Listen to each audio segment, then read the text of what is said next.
Hello everyone, it's time for a new video and today is gonna be my July wrap-up. So I'm sorry it's a little bit late. I read a fuck ton of books, so I'm not gonna ramble about anything and we're just gonna jump straight into all the books. I'm not gonna go too in-depth with like the plot and everything. So as always, I'm gonna have all the books linked down below so that you can read more about them, and I'm also gonna link vlogs where I talk about some of these books because I did read a lot of these books for vlogs.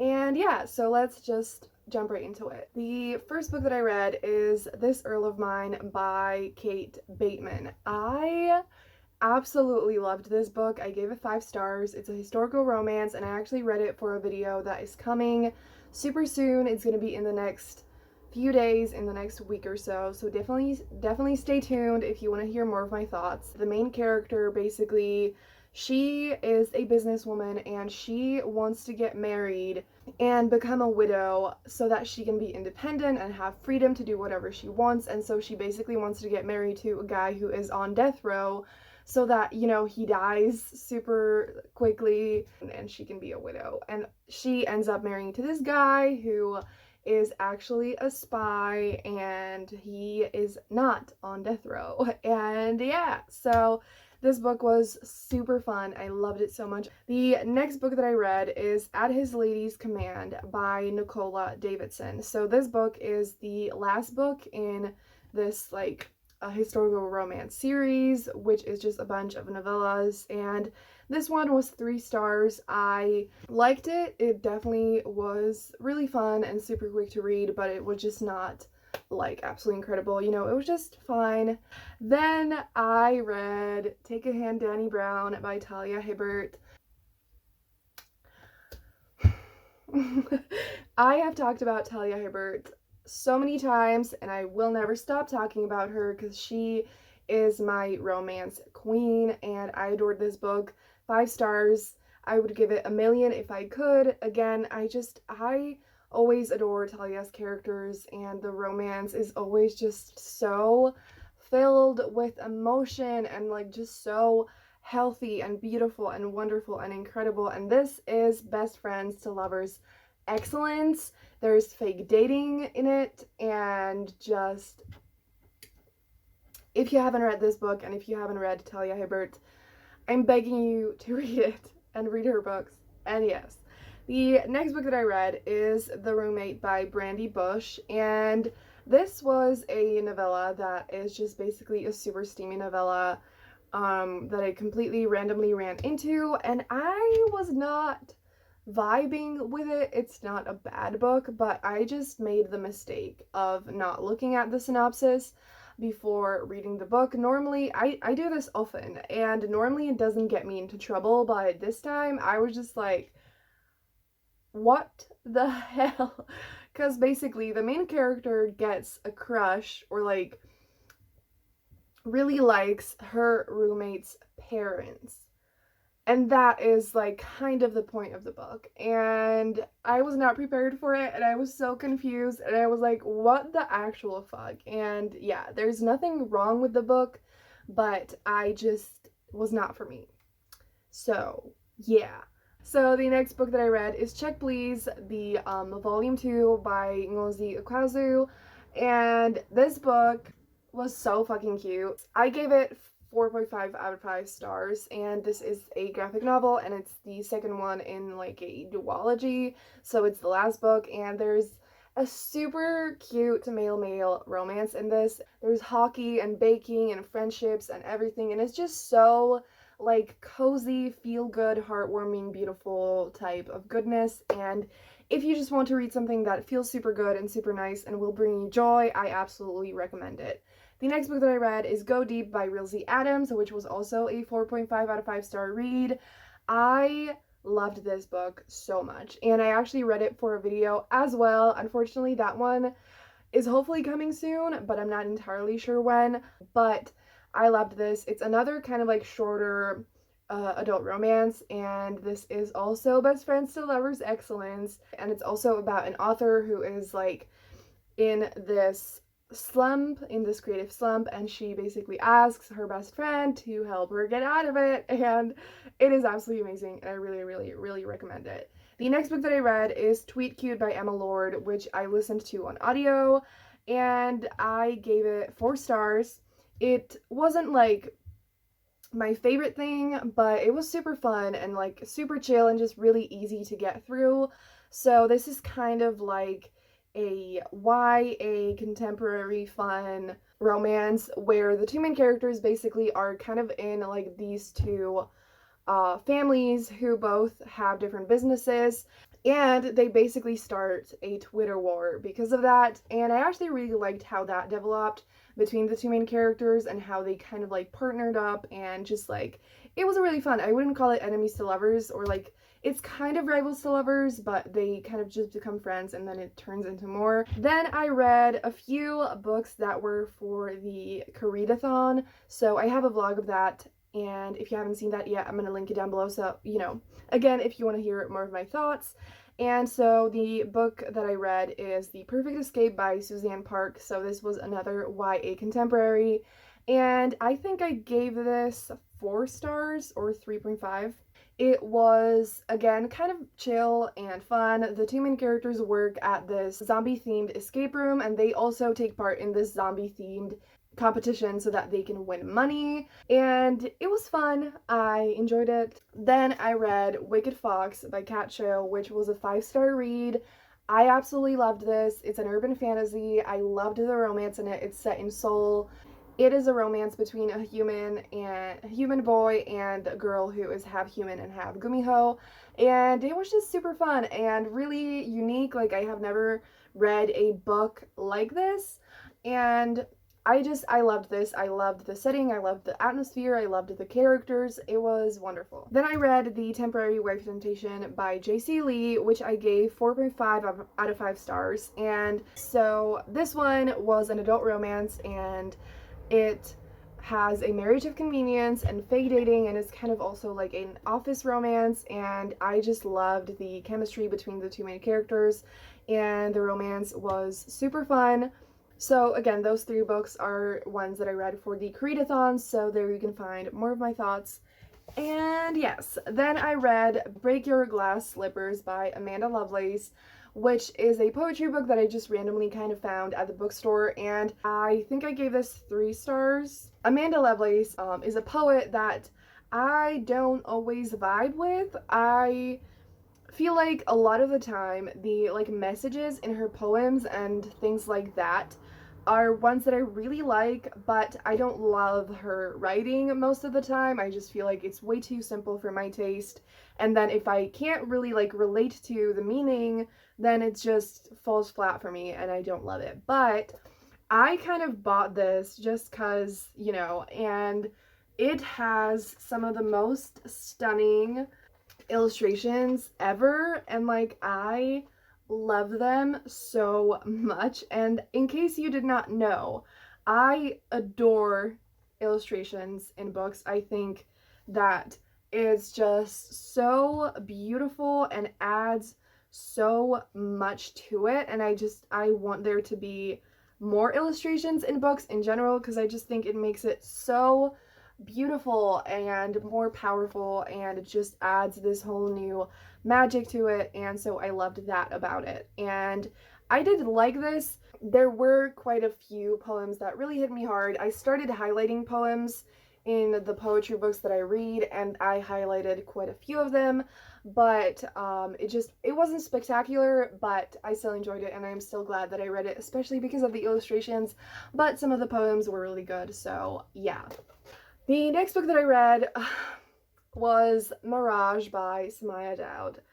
I don't even know where to start with this book. Honestly, I adored it. I read this in my video where I read books with stunning covers, so definitely check that vlog out if you haven't yet to hear more of my thoughts yet again. But this is a sci-fi fantasy crossover about Amani, who is taken away from her home to be this body double for a princess who looks exactly like her, because that princess is just super hated. There's a high chance that there will be attempts to just kill her if she goes in public. And this book has one of my absolute most favorite romances that I've ever read in a book. it made my heart ache, and I felt so much for the characters, and just like all the main characters in this book are so complex and wonderful and incredible, and I absolutely adored it. And just, you have to read it. It is so painfully underrated, and everyone needs to read this book because it's absolutely incredible, and most definitely is joining my all-time favorites list, and so please read it. Then I read another book that I absolutely adored. Like, July was an incredible reading month, and that was I Wish You All the Best by Mason Deaver. So this is a YA coming of age story about Ben, who is non-binary, and they come out to their parents, and unfortunately their parents kick them out of their house. So it's definitely starts on a super heavy note. So make sure that you're careful going into this book, but it was absolutely incredible. Like, I flew through this book. I read it in one sitting. I couldn't stop. Like, I couldn't stop thinking about it. I just couldn't stop reading it. It was so raw and filled with so much emotion, and I loved the two main characters so much, and I just absolutely adored this book. It is definitely one of my absolute favorite YA contemporaries now, and if you haven't read it yet, please do if you can. And just, I loved this so much, and I'm so glad that I finally read it. Okay, so the next few books are ones that I read during the reading rush. I daily vlogged for that, so there are a lot of vlogs where I read a lot of these books. So again, okay, it's not 6, it's actually, I think, like 12. So I'm gonna kind of fly through these books, and again, you know, if you want to hear over thoughts, I'm sorry I keep repeating that, but I just, like, I want to give you enough information, but at the same time, I don't want this video to be a million years long, you know? So we're just gonna get through these books really quickly. So the first book that I read for that is The Perfect Flame by Indigo. So I gave this book 3 stars. This is just an adult romance, and it's a novella that was just super quick to get through, and I didn't love it, I didn't hate it. It was fine, and it was quick to read, but it just was not, you know, like the most incredible book ever. Then I read Princess Ever After by Kitty O'Neill, which I gave 4 stars to. This one is a sapphic, super short graphic novel, and it was super cute. I didn't like love it. I felt like it was not fully satisfying, and I wished it was kind of longer and more developed, but it was super cute, and I read it in like 10 minutes. Then I read Howling at the Moon by Darshana Suresh, which is a poetry book, and I gave this one 4 out of 5 stars. I loved the way that it was written, but I couldn't always connect to the poems, which is normally not an issue that I have. Again, like I mentioned, I usually don't like the writing, but I feel connected to the poems. But overall, you know, it was still a 4-star. It was still incredible, and the writing was just absolutely beautiful. Then I read The Scandalous, Dissolute, No Good Mr. Right by Tissadere. I absolutely loved this. This is kind of, it's 144 pages, and it's available on Scribd, and I just, in case you did not know, I adore Tissadere, and I just wanted to read this book. And I'm so happy that I did, because just, it reminded me of how much I love her, and like how amazing her books feel, and just, I loved the 2 main characters so much, and just their chemistry and their like moments together just gave me life. And if you enjoy historical romance, I would really recommend this.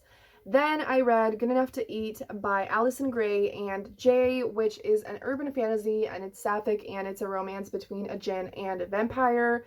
And I gave this one 3.5 out of 5 stars. There were a few issues that I had with the book, and I didn't like super love it, but it was really quick to read, and there were some elements that I really liked. I loved the like urban fantasy aspects and just some things that it dealt with. And yeah. The next book that I read is Me Plus Somebody's Son by Christina C. Jones, which I gave 4 stars to. It was really fun. It's another novella that I think is like 84 pages, so it was super quick to get through. Then I read, oh my gosh, like I can't believe how many books I read that week. Like, this is just crazy. I read Not Your Sidekick by C.B. Lee, and this one is a sci-fi, and there are superheroes, and I listened to it on audio, which I really liked, and it was just super quick to get through and really fun. It was a 4-star. I didn't like super love it, but I loved the like casual queer representation in it, and it was super fun to read about superheroes, and it made me want to read more books like that, and the sapphic romance in it was super cute, and so I really enjoyed that. The next book that I read is Love Creekwood by Becky Albertalli, which is kind of like a novella that is just an addition to the Simoniverse books by Becky, and I gave this one 3.5 stars. I didn't love it. I didn't mind it. I was like happy to read it, and I'm glad that I read it. I'm glad it exists. It was just like a nice little addition, bonus content with characters that we love, you know, and I just felt like there were a few things that just kind of were a little bit annoying, and the whole thing was written in emails, which made sense. I just felt like I kind of wanted a little bit more from the book, but it was still really nice. Then I read Imagine Me by Tahar Mafi, and this book, I don't even know where to like begin with this book. I read the conclusion to the Shatter Me series. I'm gonna say that I absolutely adored it. I gave it 5 stars. I would give it a million if I could.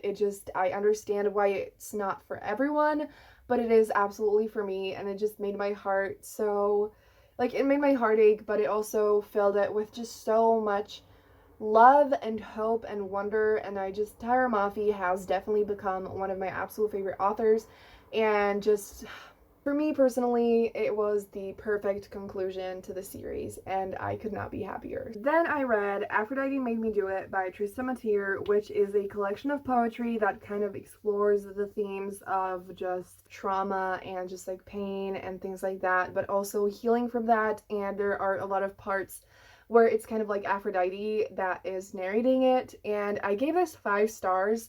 I was so pleasantly surprised by how much I loved this, because I just expected it to be, you know, fun and nice and like pleasant to read, but it actually touched me way more deeply than I expected it to, and I just loved it, and it was just absolutely beautiful. Then I read You Deserve Each Other by Sarah Hogel. This book was quite an experience, and it's so funny because in the vlog where I read it at first, in the first half I was like, well, I don't know, like I'm not loving this, I'm not vibing with it, and I think I'm gonna like actually eventually really enjoy it, but then it ended up being a 5 star. I don't know if it should maybe be like a 4 or 4.5 star, but just like in the second half near the end, I completely fell in love with the 2 main characters, and I rooted for them so hard, and I'm so happy that I finally read it. It's an adult romance. I don't think I said that, but it was amazing, and it's a second chance romance as well. Then I read Summer Love by Cassandra B, which was a kind of summer romance novella, and it wasn't a complete 5 star, but it was super fun, and again, just really quick to get through. And then for the reading rush, last but not least, I finally read An Ember in the Ashes by Sabaa Tahir. You can see my tabs. It's the first book that I ever tabbed, and it is honestly life-changing, and I will definitely be annotating my books in the future. Maybe not all of them, but yes. And this book is the first one in a YA fantasy series. You have probably heard of it. It is one of the most popular YA fantasy series.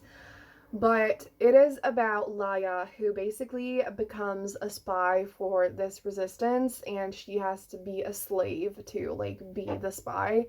And Elias, who is a soldier for the Empire, and he hates everything about it because he's the most precious cinnamon roll ever, and he doesn't want to hurt people, and he just... I loved this book beyond measure. Definitely, absolutely, most certainly joining my all-time favorites list. I adored it, and I'm terrified to like read on with the series, but like it is worth all the pain and fear, and just it is absolutely incredible. Like the pacing in this was just wow. It didn't feel overwhelming, and it didn't feel rushed, but it never felt slow, it never felt dull. I just adored this book, and the characters are incredible, and like, oh my god, just if you haven't read this yet, and if you are just kind of intimidated by me, just like I was, please give this book a shot, because you won't be disappointed. I really don't think you will be disappointed. It is just absolutely incredible. We are finally getting to the end of the month. We only have 2 books left. So the next book that I read was To Make Monsters Out of Girls by Amanda Lovelace. So another Amanda Lovelace book. I think I liked it less than Break Your Glass Slippers one. I enjoyed it, but I just didn't love it, and it deals with trauma and healing a lot as well. Be careful going into this book as well, because it does deal with some really heavy topics. And yeah, I liked it. It was a 3-star. It just was not incredible for me personally, but it wasn't a bad book. And the last book that I read was, this is kind of an epic love story by Kason Calendar, which I listened to on audio, and I really enjoyed it. I actually started this one during the reading rush as well, but I finished it like the week after. And this book is about 2 boys who kind of were childhood friends, and they both developed a crush on each other, but they were still kind of like afraid of those feelings, and then one of them had to move away, and now they are reunited. I gave it 4 stars. It felt definitely more like a coming of age story than a romance. The romance played like not the biggest part in it, and I feel like Kason Calendar is amazing at writing really realistic teenagers, because all of the characters are just so messy and they make decisions that are really frustrating a lot of the time, and it's not always the most pleasant to read about, but I feel like it is just so realistic to how teenagers actually behave, because you know, like, they make mistakes. We all have been there. And so I just feel like that is something that Kason does so incredibly well. And so I really enjoyed this book. It wasn't a 5-star, but I think it's definitely worth a read. So that is finally all the books that I read last month. I hope this video wasn't too all over the place. And again, all of the videos and all the books are going to be linked down below so that you can check that out if you are interested. And yeah, give this video a thumbs up if you enjoyed it. And question of the day, what is something that you read last month that you had very strong emotions about? Whether that is you absolutely adored it, or it was really frustrating, or it made you really sad. Tell me in the comments down below. And yeah, have a great day, and I'm going to see you soon in another video. Bye!